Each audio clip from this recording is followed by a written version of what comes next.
So, as you mentioned in your previous answer, that getting marks is not enough to get into top university. So, how is the education system in the US different from Indian system of education, which is more centered towards marks and academics? And how do you plan to like kind of cope up with this once you apply to those universities? So the GPA rule over here in the US is out of four generally. It's out of four, it's not out of 10. So out of four, anything above three is considered good. Anything above 3.5 is considered very good. And anything above 3.75, 3.82 is considered like a merit, right? But when companies do come, even within, even like when companies come to SPIT, they look at your GPA. That's just one line of your resume, right? So it just talks about, were you paying attention during your classes? Do you know everything that's taught in your class? Or so that just gives a picture about how you are in the technical piece of it. And if generally what people see it as, if they're getting a higher GPA, they're more disciplined. Disciplined in the sense they know to divert their time and give time to their education as much as they're doing to other things. And now if someone, I have two profiles, one person having a, let's say, 3.8 GPA with zero extracurricular activities, and someone who's part of a lot of committees within SPIT, or doing some social work outside SPIT, or helping different professors, worked as RA or TA within SPIT, these kind of things. And he has, let's say, 3.5 GPA. This is my personal choice, and I believe more than 50% of the people in the industry would agree with me, is I would be looking at someone who is having those skills, those dynamic skills, because it's very difficult for anyone who's just into the books to get accustomed to everything else. So holistic picture determines how you behave when things around you change. When so for example, during the pandemic, everything changed. Everyone started working from home. There was nobody going to the offices. Till now, I'm working from home. So people who get adapted easily and who can still network, who can still deliver, who can still convey the message that's needed, that is what companies are looking for.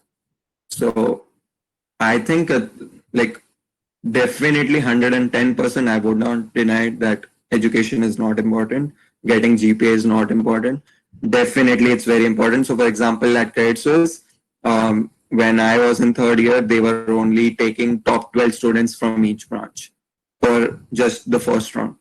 So, yeah, it is important for some companies, and for some companies, anything above, I think 6.5, 6.75 out of 10 was okay. And for some companies, they needed above 8.5. So I think it depends from company to company how their hiring process is. But definitely that piece is very important. But there are other things that are not supposed to be left out.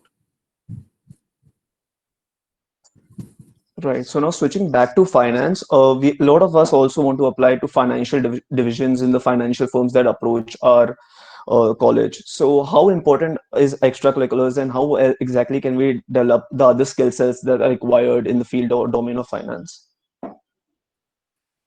See, for finance, there are, so the difference in finance, financial banks and mainly financial institutions is, you have a dedicated BA, which is called business analyst, who's generally working in on-site, which is US or anywhere else, wherever the core team is, London, for example.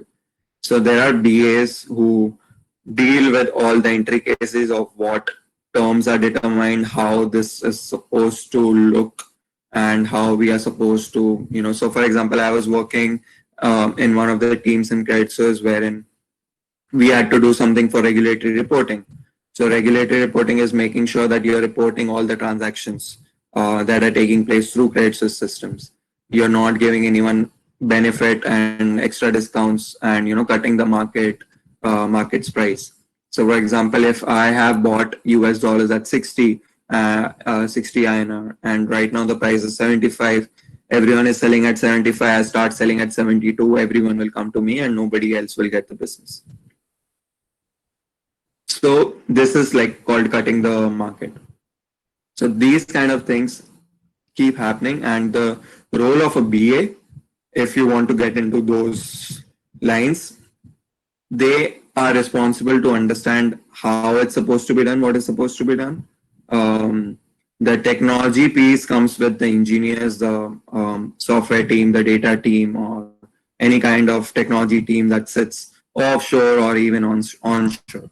So again, like it's not very important to learn everything about finance when you're going for interviews, especially right after your undergrad.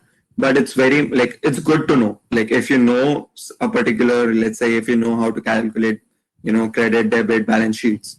I already knew when I interviewed, but I wasn't asked. But I used to do that exercise with my elder brother when he was doing his MBA or commerce degree.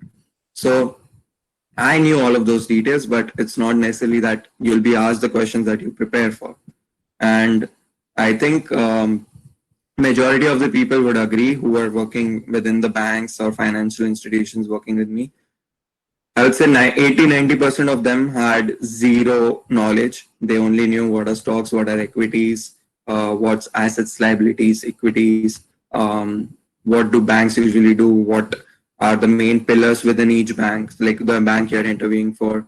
So what are the different pillars? What are their concentrating areas?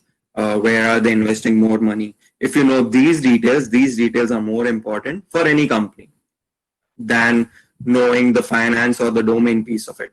Again, if you have the domain knowledge and somebody else competing with you is equally good, I would definitely go with someone who has the domain knowledge also, because I don't have to teach him or her everything. So it's important and good to have that financial understanding and knowledge, but it's not necessary.